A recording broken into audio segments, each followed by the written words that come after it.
মানে অত বড় লেভেলের নেতা বলছি না, এই হাইকোর্টের বুকে তো অনেক ছোটোখাটো লেভেলের নেতা মন্ত্রী বা এমএলএ বা ধরুন কাউন্সিলর এরা তো আসেন, তাদের সঙ্গে ব্যক্তিগত আলাপ তো আছে। তারা পরিষ্কার বলেন যে সামনে বলতে হয় এ বড় নেতা, ও সেই নেতা, ও নাই নেতা। কারণ যদি না হয় তাহলে ওই রাজন্যাকে দেখা গেল যে যদি ওকে যে একটা দেওয়া হয়েছে, অ্যাকচুয়ালি ও তো কিছুদিন আগে উল্টো কথা বলছিল, তারপরে এখন মনে হয় কোনো একটা বিধানসভায় টিকিট দিয়েছে, বিধানসভা হ্যাঁ দেবে বলে বলছে, সুতরাং এখন তাকে উদ্বুদ্ধ করার জন্য বলতে হচ্ছে। আবার যখন অভিজিৎ গঙ্গোপাধ্যায়ের কাছে বিপুল ভোটে সে যখন হেরে যাবে তখন কি বলবে সেটা তখন সে চিন্তা করবে। এই দলে ব্যাপারটা হচ্ছে যে তোমাকে সমস্ত একটাই পোস্ট, কালকে আমি একটা দেখছিলাম পোস্ট মিডিয়া, একটা মানে মিডিয়ার একটা কনভারসেশন আমি দেখছিলাম তমলুকে, সেখানে মানুষজন যে তৃণমূলের প্রতিনিধিকে মানে প্রশ্ন করছিলেন, তিনি তার কোনো জবাব দিতে পারছিলেন না। মানুষজন জিজ্ঞেস করছেন যে দেবাংশুকে কেন ভোট দেবো, সে কি জানে রাজনীতির, সে কি বোঝে। তা সে বলছে না, একটা বাচ্চাকে আস্তে আস্তে শিখিয়ে নিতে পড়িয়ে নিতে হয়, সে অভিজিৎ গঙ্গোপাধ্যায়কে অ্যাটাক করছে। কিন্তু সবথেকে বড় ব্যাপার হচ্ছে যে দেবাংশু কোনো রাজনৈতিক জ্ঞানগম্যি আছে বলে আমার মনে হয়নি কোনো দিনও, কারণ কথাবার্তা বেচাল আর বড় বড় কথা বলে।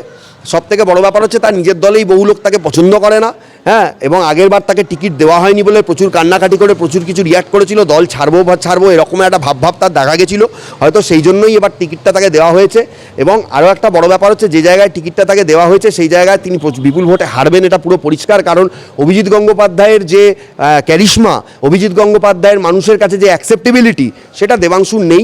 যেখানেই ও যাচ্ছে সবাই ওকে চোর বলে খেদিয়ে দিচ্ছে, এবং ও কোথাও বক্তব্যও দিতে পারছে না। এক জায়গায় জুতো পরে মঞ্চে উঠে গেছিল, একটা স্বাধীনতা সংগ্রামী মঞ্চে, মানুষ হাত ধরে টেনে নামিয়ে দিয়েছে, সেটাও আমরা দেখেছি পরিষ্কার, সেটাও আমরা দেখেছি। সুতরাং তার কোনো পাবলিসিটি বা তার কোনো সম্মান সেখানকার মানুষ আদৌ করছে কি না সেটা ভোট বাক্সে আর 15 দিন পরই প্রতিফলিত হবে। আপনিও থাকবেন, আমিও থাকবো, সেদিনই বরং এই ব্যাপারে আমি আরও ভালো করে বলবো।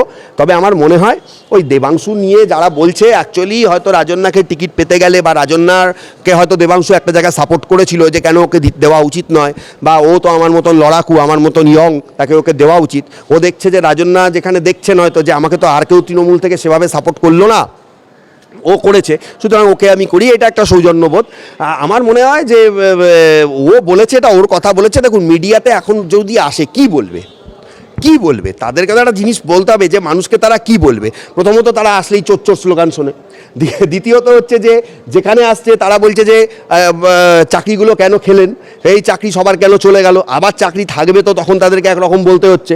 তারপরে অন্যান্য জায়গায় বলতে হচ্ছে যে আমাদের সাধারণ ছেলে মেয়েগুলোর চাকরিগুলো কবে পাবে, যারা রাস্তায় বসে আছে তারা কবে চাকরি পাবে। তা এইসব মানুষ যখন প্রশ্ন করতে করতে তারা যে তাদের মানে এই প্রশ্নের উত্তর দিতে দিতে তারা তাদের যে রাজনৈতিক প্রচার সেটা অনেক জায়গায় তারা ভুলে যাচ্ছে করতে, তারা খেই হারিয়ে ফেলছে, তারা উল্টোপাল্টা কথা বলে দিচ্ছে। মুখ্যমন্ত্রী ভারসাম্য রাখতে পারছে না, তিনি স্ল্যাং ল্যাঙ্গুয়েজ ইউজ করেছেন, তার নামে 5টা মামলা হয়ে গেছে, এবং তিনি আরও আজে বাজে কথা বলছেন।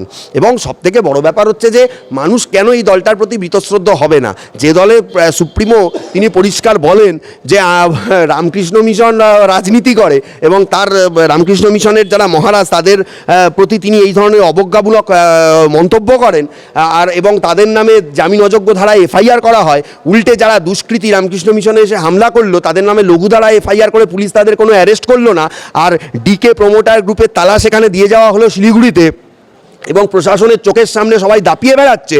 সুতরাং সেই রাজ্যে বসে আর এর থেকে বেশি আর কি আমরা শুনতে পেতে পারি? এখানে চোরদের জয়গান গাওয়া হচ্ছে, কিন্তু মানুষ বুঝে গেছে, ভোট বাক্সে মানুষ সেটা জবাব দিয়ে দেবে। রাকেশ রোশনকে মহাকাশে পাঠানো থেকে শুরু করে আর বাচ্চার ওজন 150 কেজি।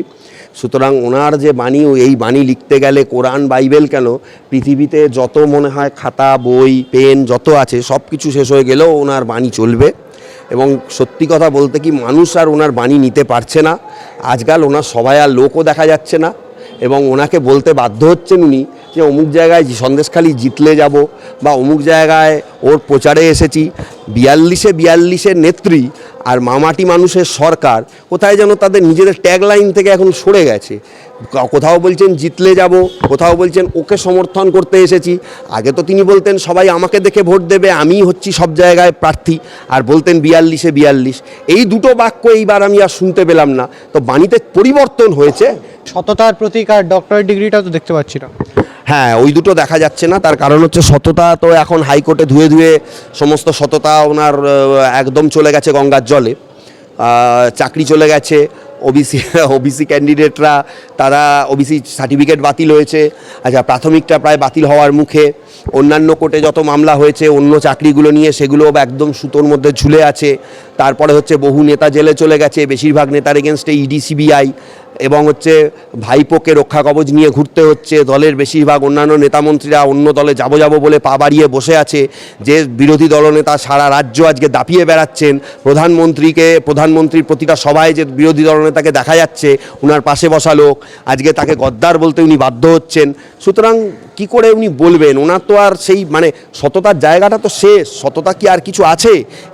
এই দল যে সৎ নয় এবং তার উঠে আসাটাও যে সততার বিন্দুমাত্র ছিল না, এটা তো একদম পরিষ্কার, জলের মতো পরিষ্কার।